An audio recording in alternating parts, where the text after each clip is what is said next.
హల్లెలూయా. దేవునికి మహిమ కలుగునుగాక. దయచేసి అందరూ లేచి నిలబడి దేవునికి భయభక్తులు కలిగి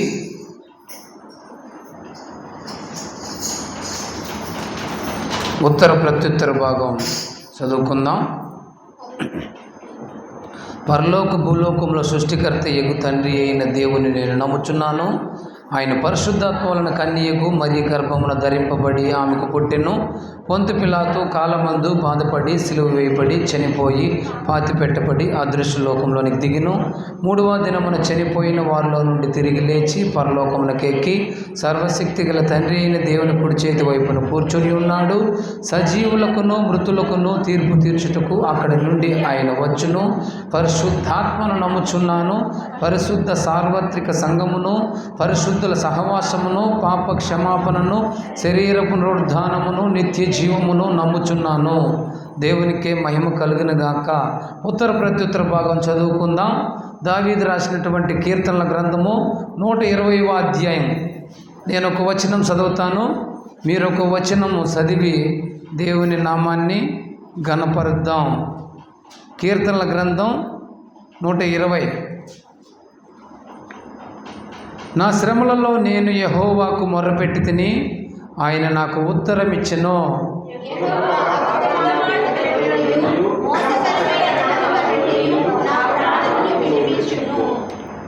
మోసకరమైన నాలుక ఆయన నీకేమి చేయును? ఇంతకంటే అధికముగా నీకేమి చేయును?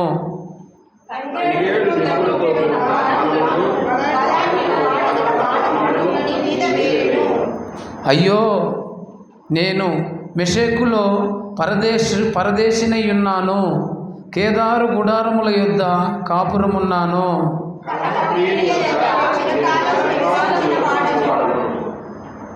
నేను కోరునది సమాధానమే అయినను మాట నా నోట వచ్చిన తోడనే వారు యుద్ధమునకు సిద్ధమగుదురు. దేవునికే మహిమ కలుగునుగాక. దయచేసి అందరూ మీ స్థలాల్లో కూర్చోండి. ప్రియమైనటువంటి దేవుని బిడ్డలారా, కళ్ళు మూసుకొని చిన్న ప్రార్థన చేసుకుని తర్వాత వాక్య భాగంలోకి వెళ్దాం. మహాపరిశుద్ధుడా, మహాఘనుడా, సర్వోన్నతుడా, సర్వాధికారి అయినటువంటి దేవా, మీకు స్తోత్రాలు చెల్లిస్తూ ఉన్నాం. ఈ ఉదయకాల దినమందు తండ్రి, మీరు ఏర్పాటు చేసినటువంటి ఈ 13 మందిని బట్టి ప్రార్థన చేస్తున్నామయ్యా. అది నీ ఆజ్ఞ ప్రకారమే జరుగును అని మీ లేఖనాలు సెలవిస్తూ ఉన్నాయి. తండ్రి, వచ్చిన ప్రతి ఒక్క బిడ్డను పేరు పేరున దీవించి ఆశీర్వదించి వారిని వారి కుటుంబాలకు పట్టచాలంత విస్తారమైన మెండైన ఆశీర్వాదాలు కుమ్మరించమని అడుగుతూ ఉన్నాం. విత్తబడే వాక్యముతో తండ్రి బహుసూటిగా మాట్లాడండి. ప్రాముఖ్యంగా తండ్రి నైనా నీ సేవకుడైనటువంటి నన్ను నైనా ఈ వాక్యం చెప్పుచుండగా నాకు శక్తిని బలాన్ని దయచేయమని అడుగుతూ ఉన్నాం.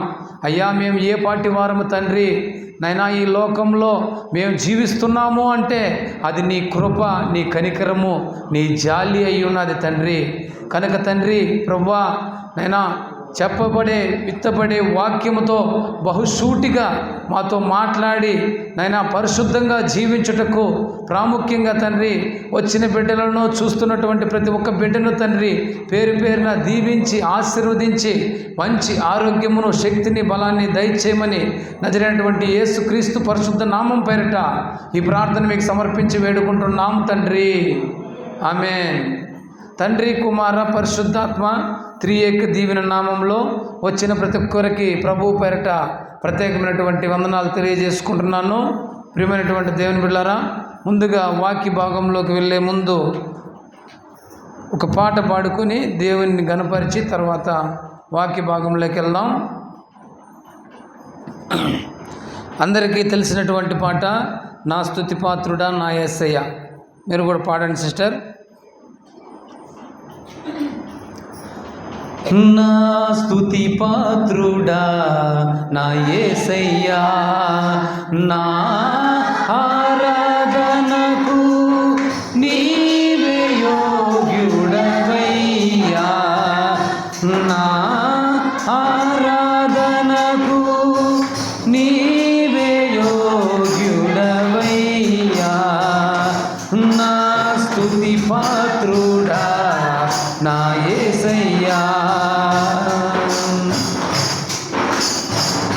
నీ వాక్యమే నా పరవశము, నీ వాక్యమే నా ఆత్మకు ఆహారము, నీ వాక్యమే నా పరవశము, నీ వాక్యమే నా ఆత్మకు ఆహారము, నీ వాక్యమే నా పాదములకు దీపము, నీ వాక్యమే నా పాదములకు దీపము, నీ వాక్యమే నా పాదములకు దీపము. నా స్తుతి పాత్రుడా నా యేసయ్యా, నా ఆరాధనకు నీవే యోగ్యుడవయ్యా, నా ఆరాధనకు నీవే యోగ్యుడవయ్యా, నా స్తుతి పాత్రుడా నా యేసయ్యా. నీ కృపయే నా ఆశ్రయము, నీ కృపయే నా ఆత్మకు అభిషేకము, నీ కృపయే నా ఆశ్రయము, నీ కృపయే నా ఆత్మకు అభిషేకము, నీ కృపయే నా జీవనాధారము,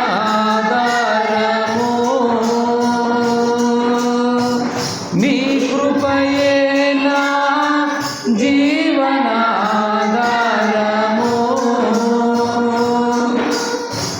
నీ కృపయే నా జీవనాధారము. నా స్తుతి పాత్రుడా నా యేసయ్యా, నా ఆరాధనకు నీవే యోగ్యుడవయ్యా, నా స్తుతి పాత్రుడా నా యేసయ్యా. నీ సౌందర్యమో యెరూషలేమో, నీ పరిపూర్ణత సీయోను శిఖరము, నీ సౌందర్యమో యెరూషలేమో, నీ పరిపూర్ణత సీయోను శిఖరము,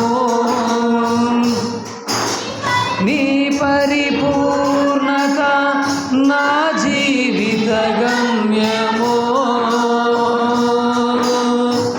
నీ పరిపూర్ణత నా జీవిత గమ్యము,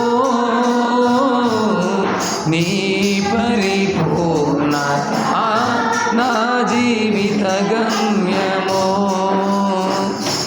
నా స్తుతి పాత్రుడా నా యేసయ్యా, నా ఆరాధనకు నీవే యోగ్యుడవయ్యా, నా ఆరాధనకు నీవే యోగ్యుడవయ్యా, నా స్తుతి పాత్రుడా నా యేసయ్యా, నా స్తుతి పాత్రుడా నా యేసయ్యా. హల్లెలూయా.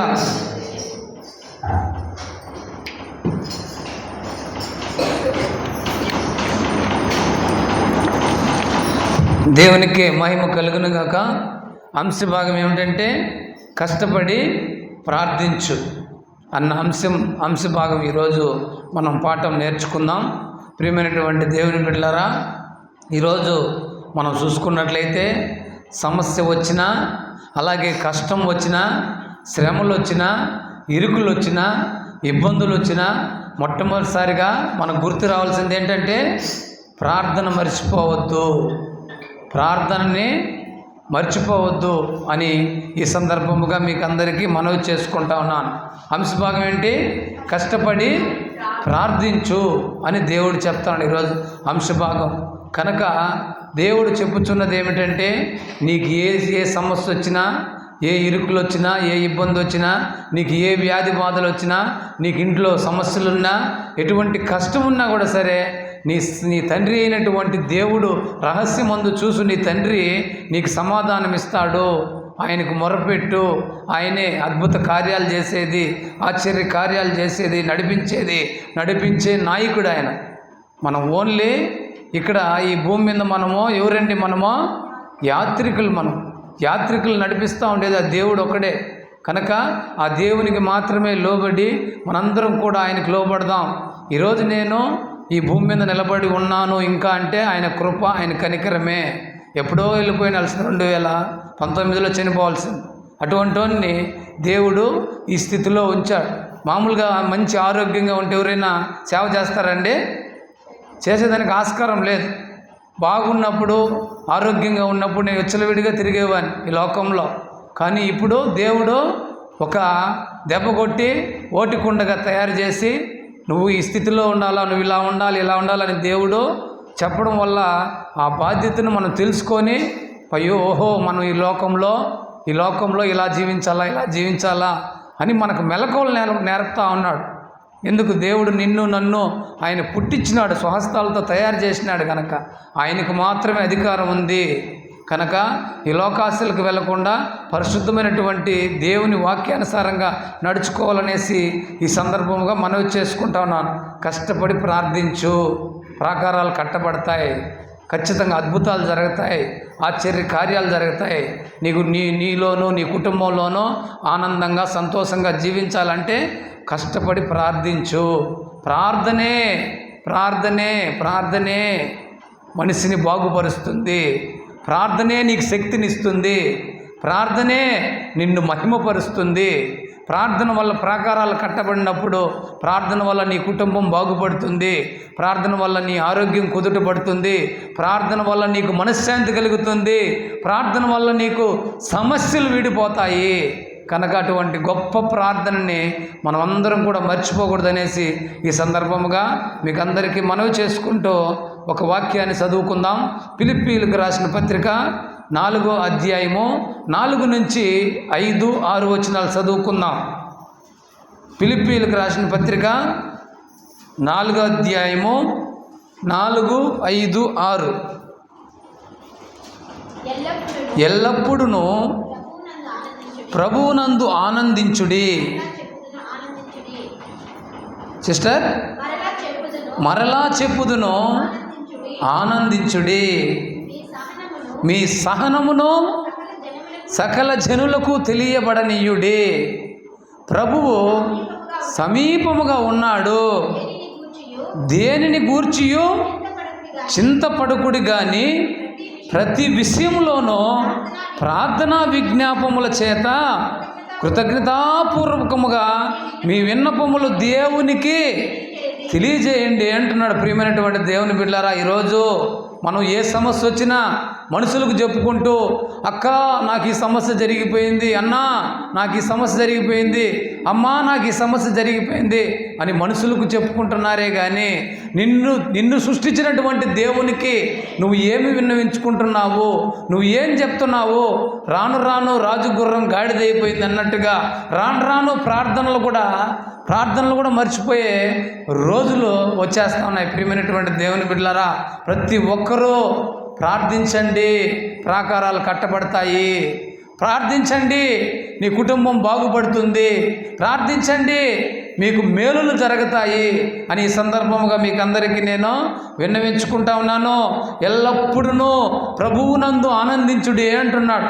మన తండ్రి అయినటువంటి దేవుడు, తండ్రి, కుమార, పరిశుద్ధాత్మ త్రియేక దేవుణ్ణి మనం ఆరాధిస్తున్నాం. ఈరోజు మనం ఎంత గొప్పవారం అంటే ఎంత గొప్పవారం. కులము లేదు, మతము లేదు, ప్రాంతీయతత్వ భేదం లేదు. అటువంటి గొప్ప మహనీయుడిని మనం ఈరోజు మనము ప్రేమిస్తూ ఉన్నాం, ఆరాధిస్తున్నాం, ఆయన్ని మనం తరిస్తున్నాము అంటే మనకంటే అదృష్టవంతులు ఇంకొకరు లేరు అని మనం అనుకోవాలి. అంతే. ఈ లోకం శాశ్వతం కాదు. నీకు నాకు ఇది లోకము శాశ్వతము కాదు. మనం శాశ్వతమైనటువంటి దేవుణ్ణి మనము ఆరాధిస్తూ ఉన్నాం. అటువంటి గొప్ప దేవుణ్ణి విడిచిపెట్టకూడదనేసి నేను ఈ సందర్భంగా మీకందరికీ నేను మనవి చేసుకుంటా ఉన్నాను. మీ సహనమును సకల జనులకును తెలియబడనీయుడు. ఏంటి నా సహనం, ఓర్పు, సహనం మనిషిలో ఖచ్చితంగా ఉండాలా. సహనం. కొంతమంది నిన్న నేను ఇట్లా ఆటోనగర్ నుంచి ఇట్లా తిరిగి ఇట్లా కారులో వస్తా ఉన్నాను. కారులో వస్తా అంటే ఆ సందు ఉంది. ఆ సందులో వస్తా అంటే నేను ఆల్మోస్ట్ వచ్చేసిన ఇక్కడ వరకు. అతను ఒక క్రైస్తవుడు బిడ్డ ఆటో మీద రాసుకో అన్నాడు, నీ రాకపోకలేంది యెహోవా నిన్ను కాపాడును, సిలువ ఒకటి వేసుకొని అతను ర్యాష్గా వచ్చి దిగేసి వచ్చి ఏం మాట్లాడుతున్నాడో, డిమ్మన్న కొట్టేది లేదా, నువ్వు కనీసము అంటే నేను ఆల్మోస్ట్ వచ్చేసిన, ఇంకొంచెం వస్తే ఈ పక్క దాటేస్తా. చూడండి, దేవుడు క్రైస్తవులు కూడా ఆ మారి ఉన్నారు. ఎవరిని ఈ లోకంలో ఎవరిని కూడా మనం నమ్మడానికి వీలు లేదు అనడానికి అదొక నిదర్శనం చెప్తా ఉండ. మా ముందుకే వస్తా ఉన్నాడు. ఎట్లా వస్తావు అనేసి నా మీదనే ర్యాష్గా వస్తా ఉన్నాడు. మళ్ళీ వాళ్ళ మిస్సెస్ ఏదో మందిరానికి పోయి వస్తూ ఉన్నట్టుగా అనిపిస్తూ ఉంది. ఆ విధంగా అట్లా దేవుడు ఉంటారు, దేవుడిని అన్ని స్తుతిస్తారు, గణపరుస్తారు, అన్నీ చేస్తారు. కానీ లోకంలోకి వచ్చే కొద్దికే మళ్ళీ మనిషి మారిపోతూ ఉన్నారు. ఆ విధంగా మారిపోకూడదు. మనం సహనం చూడండి, మీ సహనం ఏంటి? సహనం అంటే ఓర్పు, సహనము నీలో ఉండి తీరాలా. కనుక మీ సహనమును సకల జనులకు తెలియబడనీయండి అంటున్నాడు. నీలో సహనం లేదనుకో, నీలో దేవుడు ఉన్నట్ట అండి? దేవుడు లేనట్టే. సహనం లేదు అక్కడ. అతను వచ్చి దిగేసి వచ్చి అరస్తా ఉన్నాడు. ఇంత సందులో ఎట్లా వస్తావు నువ్వు అనేసి నా మీదనే ర్యాష్గా మాట్లాడినాడు. కానీ నేనేం మాట్లాడలాడు. కానీ మళ్ళీ లాస్ట్కి చివరికి అతనే, బ్రదర్ ఎట్లా వచ్చేసాను, కొంచెమే కదా వెనక్కి వెళ్ళు అంటే ర్యాష్గా కోపంతో ఏదో మనసులో తిట్టుకుంటా వెనక్కిపోతా ఉన్నాడు. చూడండి, అట్లా సహనం అనేది ఉండాలి. ప్రతి ఒక్క మనిషికి సహనము అనేది ఉండాలి. కనుక ప్రభువు సమీపముగా ఉన్నాడు. సమీపం అంటే దగ్గరలోనే దేవుడు నీ కొరకు నా కొరకు ఎదురు చూస్తూ ఉన్నాడు. దేవుని గూర్చి చింతింపకుడి కానీ ప్రతి విషయంలోనూ ప్రార్థనా విజ్ఞాపముల చేత కృతజ్ఞతాపూర్వకముగా మీ విన్నపములు దేవునికి తెలియజేయండి. మీ విన్నపాలు నీకు ఎన్నో ఉంటాయి, నీ మనసులో ఉంటాయి, మనుషులకు చెప్పుకోవద్దు. నువ్వు దేవునికి రహస్యమందు చూచి నీ తండ్రికి నువ్వు విన్నవించు. ఖచ్చితంగా అద్భుతాలు జరుగుతాయి. పిల్లలకు కానీ పెద్దలకు కానీ ప్రతి ఒక్కరికి నేను చెప్పేది ఏంటంటే ప్రార్థన. కొన్నిసార్లు మా తల్లిగారు నేను చూస్తూ ఉంటాను, అట్లా దారింటి పోతా వస్తా, ఆమె టీవీలో వాక్యాన్ని పెట్టుకొని వింటూ ఉంటుంది. వాక్యాన్ని పెట్టుకొని వింటూ ఉంటుంది. ఆమెకి దేవుడు ఇచ్చినటువంటి అది అంత గొప్ప భాగ్యమా కాదా? భాగ్యం. దేవుడు వాక్యాలు విన్నా, దేవుని మాటలు విన్నా, ప్రార్థించుకున్నా అదొక గొప్ప వరం లాంటిది. కనుక అటు రీతిగా మనందరం కూడా ప్రార్థన మెయిన్ ఇంపార్టెంట్. ప్రార్థనతో మనం ప్రాముఖ్యంగా ముందుకు పోవాలనేసి నేను ఈ సందర్భముగా మీకు అందరికీ నేను విన్నవించుకుంటున్నాను. ప్రియమైనటువంటి దేవుని బిడ్డలారా, ఈరోజు ఒక చిన్న ఎగ్జాంపుల్ చెప్తాను. ఇప్పుడు మనం విన్నాం కదా ప్రార్థన గురించి చిన్న ఎగ్జాంపుల్. మనము మన భారతదేశంలోనే రాజస్థాన్ ఉంది. రాజస్థాన్లో అక్కడ ఫేమస్ ఏమండి? ఒంటిల్, ఎడారి. ఎక్కడ చూసినా ఒంటిలే ఉంటాయి. అక్కడ ఒక వ్యక్తి ఏం చేశాడంటే, ఒక యజమాని అంటే ఒంటిల్ యజమాని అనుకోండి, అతను దానికి బాగా అన్నీ తిండి పెట్టి, ఆహారం పెట్టి, నీళ్లు పెట్టి అన్నీ చేసి ఒక ఎడారిలో దాని మీద ఆయన సామాన్లన్నీ, ఇంటి సామాన్లు అన్నీ సకలం దాని మీద వేసి నడిపించుకుంటా పోతా ఉన్నాడు. ఎడారిలో మనం మోసుకొని పోగలము, వస్తువుల్నే మోసుకొని పోలేం. కానీ ఒంటి ఎంత బరువైనా మోయగలదు. ఇంటి సామాన్లంతా దాని మీద పెట్టేసి నడిపించుకొని పోతా ఉన్నాడు ఎడారిలో. అంటే ఎడారి ప్రాంతం దాటి వెళుతూ ఉంటే ఆ ఒంటికి ఉన్నట్టుండి ఒక శ్రమలాగా అనిపించింది. ఉన్నట్టుండి అంటే కొంచెం దూరం వెళ్ళిన తర్వాత భారం అనిపించింది. ఆ బరువుకి భారం అని చెప్పింది. భారం అని చెప్పి అనుకునే కొందికి మోకాల మీద పడి కాసేపు అలాగే ఉండిపోయింది. యజమాని గబగబా వచ్చి వాటన్నిటినీ దించి పక్కన పెట్టేసి దానికి కావలసినటువన్నీ దానికి బాగుపరచడా? అదేవిధంగా మనం ఇక్కడ గ్రహించాల్సింది ఏంటంటే ఒంటిలో వెళ్తూ ఉన్నప్పుడు భారాన్నంతా ఆ యజమాని దించినప్పుడు, కాపాడినప్పుడు అటువంటి గుర్తిస్తాడు ఆ యజమాని. అదేవిధంగా నన్ను మన ప్రభువు రక్తమిచ్చి తన ప్రాణాన్ని ధారబోచి క్రయధనముగా కొనుక్కున్నాడు లేదా? క్రయధనముగా కొనుక్కున్నాడు. కావున తాను మన పట్ల ఇంకెంత బాధ్యత చూపిస్తాడో ఒకసారి ఆలోచించండి అని నేను ఈ సందర్భముగా మనవి చేసుకున్నాను. ప్రియమైనటువంటి దేవుని బిడ్డలారా, ఈ భారాన్ని సహించలేను అని అనుకుంటున్నప్పుడు వెంటనే మోకాళ్ళ మీద పడిపోతుంది ఆ ఒంటె. అలా యజమానికి సంకేతం వెళ్తుందా లేదా? చూస్తాడా లేదా యజమాని? అయ్యో నా ఒంటె ఎందుకో పడిపోయింది అని చెప్పి వెంటనే యజమాని పరిగెత్తుకుని గబగబా వచ్చి ఒంటి మీద ఉన్నటువంటి భారాన్ని దించడా?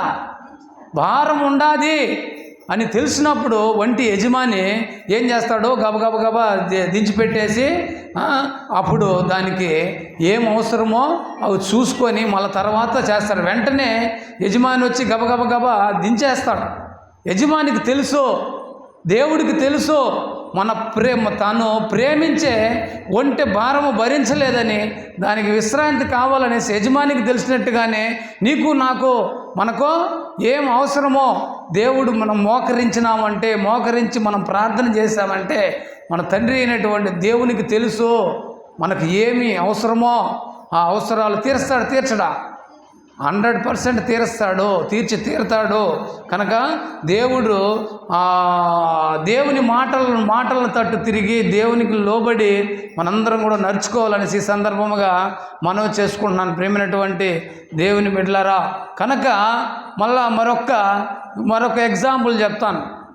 ఒక తండ్రి కుమారుడు ఒక చెరువు దగ్గరికి వెళ్ళి, మామూలుగా చేపలకు గాలాలు వేస్తారు కదండి, తెలుసు అందరికీ. చేపలకు ఎర్రబెట్టి గాలం వేస్తారు.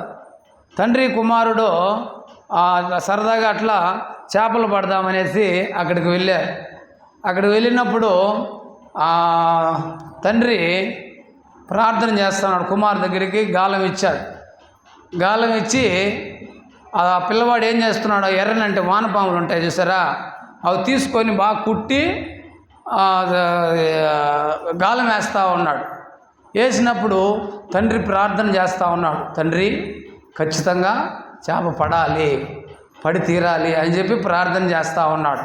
ఆ కుమారుడికి తండ్రి చెప్తా ఉన్నాడు, ఖచ్చితంగా నీకు చేప పడుతుంది చూడంటే, తండ్రి నువ్వు ఎలా చెప్పగలవు అంటే, నేను ప్రార్థన చేశాను, ఖచ్చితంగా చేప పడుతుంది అని చెప్తా ఉన్నాడు. ఆ పిల్లవాడు అనుకున్నట్టుగానే చేప పట్టినాడు. అదేవిధంగా రెండోసారి కూడా వేసినాడు. రెండోసారి కూడా ప్రార్థన చేశాడు. అలాగే మూడోసారి వేసినాడు. మూడోసారి ఈ తండ్రి ప్రార్థన చేయాల. మూడోసారి చేప బల్ల ఏమైనా తీరామారా చూస్తే తండ్రిని అడుగుతాడు, ఏమి నాన్నగారు మీరు ప్రార్థన చేశారు లేదా, చేప పడలేదు అంటే, నాయనా మన ప్రయత్నం మనం చేయాలి. మన ప్రయత్నం చేయకుండా మనం ఏం చేయలేం. ఊరికే ప్రార్థన చేస్తేనే వస్తుందండి, రాదు. అదొక మిస్టేక్ ఏం చేసినాడు, గాలానికి ఎర్రగొట్టకుండా అట్లే వేసినాడు చేప వల్ల. ఆ తండ్రిని అడిగితే ప్రార్థన చేశారా లేదా అని అడుగుతాను. నేను చేయలేదు అని చెప్పినాడు. ఎందుకు చేయలేదు అంటే, ఎందుకు చేయలేదు తండ్రి అని అడిగితే, నువ్వు ఆ గాలానికి ఎర్రేయలేదు నాయనా, నేను ప్రార్థన చేయలేదు అని చెప్పినాడు. యత్నం ప్రయత్నం దైవత్నం, ఇవన్నీ కూడా మనము సిమ్టమ్స్, ఇవన్నీ మనం తెలుసుకోవాలా. మనం ఎక్కడి నుంచి వచ్చినాం, మళ్ళీ మనం ఎక్కడికి వెళ్ళిపోవాలా అనే సత్యాన్ని మనం గ్రహించుకున్నప్పుడే మనము ఈ లోకంలో జీవించగలము. ప్రయాసపడి భారము మోయిచున్న సమస్త జనులారా నా ఎద్దుకు రండి, మీకు విశ్రాంతిని కలుగజేస్తాను అంటున్నాడు. ఎంతో ప్రయాసతో భారంతో ఎంతో బాధన పడుతున్నాడు, వేదన పడుతున్నారు. దేనికి? ఏమి సాధిస్తావు? నువ్వు ఏమి ఎత్తుకోవాలి? పోయేటప్పుడు వచ్చేటప్పుడు ఒంటరిగా వస్తాం, వెళ్ళేటప్పుడు ఒంటరిగానే వెళ్తాం. కానీ దేవుడు నీకు ఇస్తాడు ఈ మధ్యలో ఇవన్నీ కూడా. నువ్వు ఎలా ఉండాలి, నువ్వు ఏ విధంగా జీవించాలి, నువ్వు ఈ లోకంలో ఎంతమందికి ప్రయోజకులుగా నువ్వు మారాలి, ఎంతమందికి నువ్వు పాత్రులుగా ఉండాలని చెప్పి దేవుడు నిన్ను నన్ను కూడా ఈ లోకంలో జీవింపజేస్తూ ఉన్నాడు. ప్రియమైనటువంటి దేవుని బిడ్డలారా, ప్రయత్నం ఉండాలా. అలాగే మనం ప్రయత్నం చేసేటప్పుడు మనము యత్నం అంటే ఆలోచించాలా. ప్రతి ఒక్క పనిలోనూ ఆలోచించాలా, ప్రయత్నం చేయాలి. తర్వాత దేవుడే నీకు సమాధానం ఇస్తాడు. ఆ దేవుడు గొప్ప దేవుడు కనుక, అటువంటి గొప్ప దేవుణ్ణి మనం ఆరాధిస్తున్నాం కనుక ఆ దేవుడు నీకు మహిమలు అనేకమైనటువంటి నీకు సమాధానాలు దేవుడు ఇస్తాడు, ఇచ్చి తీరుతాడు. కనుక ఆ తండ్రి ప్రార్థన చేస్తేనే కుదరదు. తండ్రి ప్రార్థన చేస్తేనే కుదరదు, దానికి ప్రయత్నం కూడా చేయాల. కుమారుడు ఎర్ర వేస్తే ఏ విధంగా చేపబడిందో అదేవిధంగా దానికి తగినట్టుగా ప్రార్థన చేస్తే పడింది. అదే నువ్వు ఎర్రగొట్టకుండా ఉత్త ప్రార్థనే చేస్తే జరగు. అంటే దీంట్లో సిమ్టమ్స్ మనం తెలుసుకొని మన ప్రయత్నం మనం చేస్తూ దేవుణ్ణి మనం అడగాల. అడుగుడి నీకు ఇవ్వబడును అంటున్నాడు దేవుడు.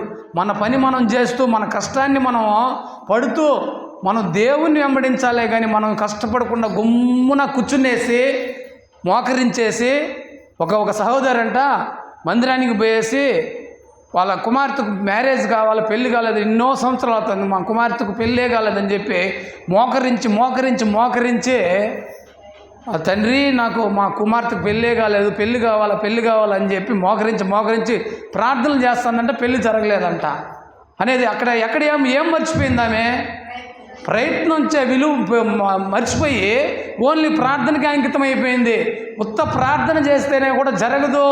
ప్రయత్నించాలా, నువ్వు ప్రార్థించాలా, నువ్వు చేసే పనిలో దేవుడు కనపడాలా అని దేవుడు చెప్తున్నాడు. ఈరోజు మీరు ఖచ్చితంగా కష్టపడండి, కష్టపడి నాకు విన్నవించండి, నీ కష్టానికి తగ్గ ఫలితాన్ని నేను ఇస్తాను అంటా ఉన్నాడు దేవుడు. ఈరోజు ఈ లోకంలో ఎంతోమంది రాలిపోతూ ఉన్నారు, వాడిపోతూ ఉన్నారు. ఈ చాలా గందరగోళమైనటువంటి పరిస్థితుల్లో కూడా దేవుడు మనుషులు అయిపోతూ ఉన్నారు. అటువంటప్పుడు దేవుడు నిన్ను నన్ను కాపాడడానికి ఆయన లోక రక్షకుడై ఉన్నాడు. ఈ లోకాన్ని పరిపాలించే నాయకుడు ఆయన. కనుక ఈరోజు ఈ సమాజంలో సొసైటీలో తాత్కాలికం ఇవన్నీ కూడా పదవులు కానీ, నీకున్నటువంటి ఆస్తులు కానీ, అంతస్తులు కానీ, నీకున్నటువంటి పలుకుబడులు కానీ ఇవన్నీ కూడా అశాశ్వతాలు మాత్రమే. లోక రక్షకుడైనటువంటి దేవుణ్ణి, శాశ్వతమైనటువంటి దేవుణ్ణి మనము ఆరాధించాలి, స్తుతించాలి, ఆయన్ని గణపరచాలా. ఆయన్ని గణపరిచినప్పుడే మనకు మహిమలు జరుగుతాయి, మెండైన ఆశీర్వాదాలు జరుగుతాయి. కనుక అట్టి రీతిగా మనందరం కూడా నేను చివరిగా విన్నవించుకోవడం ఏమిటంటే, కష్టపడి ప్రార్థించు అని ఈ సందర్భముగా మీకు అందరికీ నేను మనవి చేసుకుంటున్నాను. ప్రియమైనటువంటి దేవుని బిడ్డలారా, కనుక మనం మొన్న ఒక వాక్యం పెట్టాను సిస్టర్. అది ఏం వాక్యం చూస్తారా ఒకసారి? రహస్యమందు చూసు తండ్రి మన వాక్యంలో పెట్టాను. మన నూతన దినవాక్యంలో ఒకసారి కొంచెం ఒక 2 రోజులకు ముందు 3 days బ్యాక్ అనుకుంటా, ఒకసారి ఆ వాక్యం చదవండి. రహస్యమందు చూచుచున్న నీ తండ్రి నీకు ప్రతిఫలం అంటున్నారు అక్కడ. ఈరోజు నువ్వు మంచి చేసినా చెడ్డ చేసినా నీకు దానికి తగినట్టుగానే ఫలితం వస్తుంది, 10 రెట్లు 100 రెట్లు. ఈరోజు నువ్వు ఒక విత్తనం నాటుతామో, ఒక శనగగింజల విత్తనమో, లేకపోతే ఏదో ఒక విత్తనం వరియో లేదా ఏదో ఒక విత్తనం నాటితే అది నీకు ఒకటే ఇస్తుందండి. అనేకమైనటువంటి ఇప్పుడు ఒక శనక్కాయ గింజ నాటితేనే అనేకమైనటువంటి కాయలు, అనేకమైనటువంటి విత్తనాలు వస్తాయి ఒక్క చెట్టుకి. అదేవిధంగా దేవుడు చెప్తా ఉన్నాడు, ఫలముగా అని చెప్పలే అక్కడ, ప్రతి ఫలము అంటున్నాడు. నువ్వు ఒక ఫలాన్ని ఒక ఫలం కానీ ఒక గింజ కానీ నాటినట్టయితే ప్రతిఫలం అనేది దేవుడు దయచేస్తాడు. చదవండి సిస్టర్ మళ్ళీ ఒకసారి. రహస్యమందు చూచుచున్న నీ తండ్రి అంటే నువ్వు ఏమి చేసినా సరే, నువ్వు కష్టపడి నువ్వు ఏ విధంగా చేసినా సరే, మోసంతో చేసినా సరే, నువ్వు ఏ కోణంలో నువ్వు చేసినా కూడా సరే, రహస్యమందు చూచుచున్న నీ తండ్రి నీకు ప్రతిఫలం ఇస్తాడు. మనం చేసే పనిని బట్టే, క్రియని బట్టే, మనం చేసే పని అంటే మనం క్రియ. ఈరోజు ఇప్పుడు ఉన్నారు కొంతమంది, ఇప్పుడు సపోజు మా నాన్న ఉన్నాడు, ఆయన కూర్చో ఉన్నాడు ఇప్పుడు ఈరోజు మందిరంలో. ఆయన రోజు కష్టపడి సైకిల్ దొక్కొని వస్తూ ఉన్నాడు, పోతా ఉన్నాడు, కష్టపడి పని చేస్తున్నాడు, అక్కడి నుంచి మళ్ళా వస్తూ ఉంటాడు. అంటే ఇప్పుడు ఆ విధంగా కష్టపడి పని చేస్తే ఫలితం ఇస్తాడా లేదా దేవుడు? ప్రతిఫలం ఖచ్చితంగా దేవుడు ఇస్తాడు, ఇచ్చి తీరుతాడు. అదేవిధంగా నువ్వు ఒకవేళ ఏదన్నా పొరపాటు చేసినా, తప్పు చేసినా, దొంగతనం చేసినా, ఏమి చేసినా కూడా దానికి తగినట్టు ప్రతిఫలము 10 రెట్లు కూడా వచ్చేస్తుంది. జాగ్రత్త. ఈ లోకంలో మనం కష్టాన్ని నమ్ముకుంటే ఖచ్చితంగా అద్భుతంగా, ఆశ్చర్యకరంగా దేవుడు ఖచ్చితంగా ఇస్తాడు. కష్టాన్ని ఇష్టంగా నువ్వు ప్రేమిస్తే దానికి తగినటువంటి సమాధానం ఆయన దేవుడు తిరిగి ఇస్తాడు నీకు.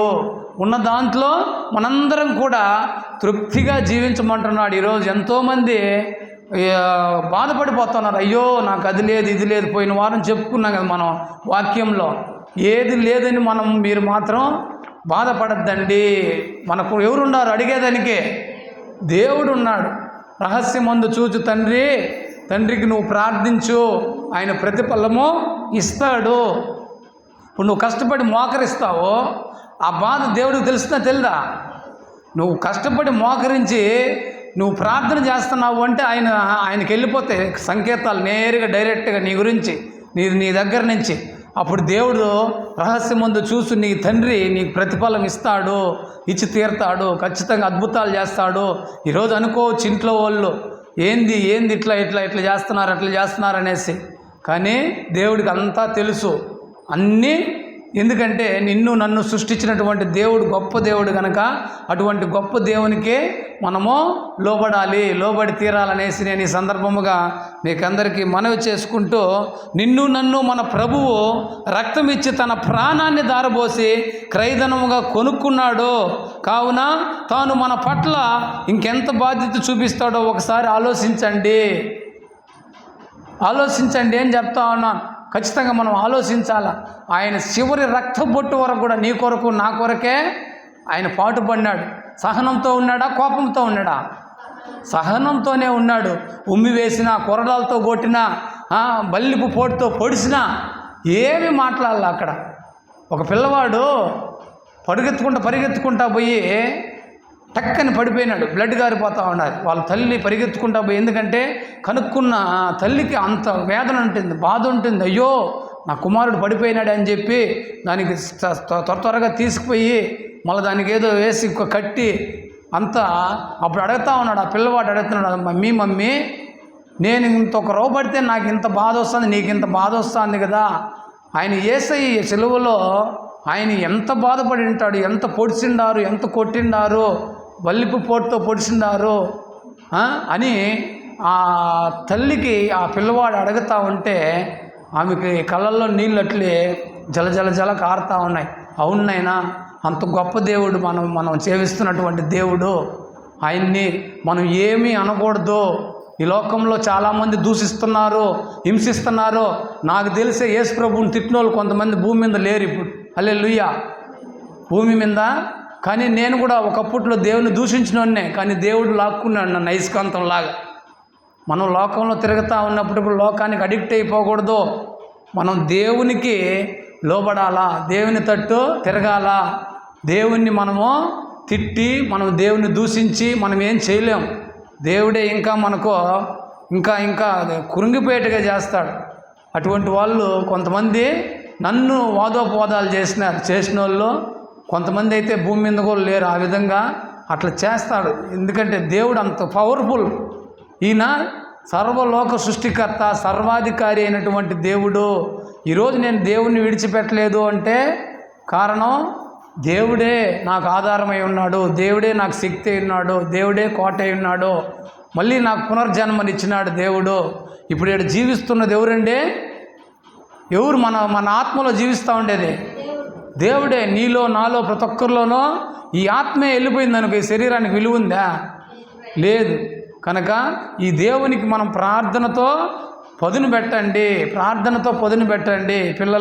పిల్లలకు మంచి జ్ఞానం వస్తుంది ప్రార్థిస్తే, చదువుల్లో మంచి జ్ఞానం వస్తుంది.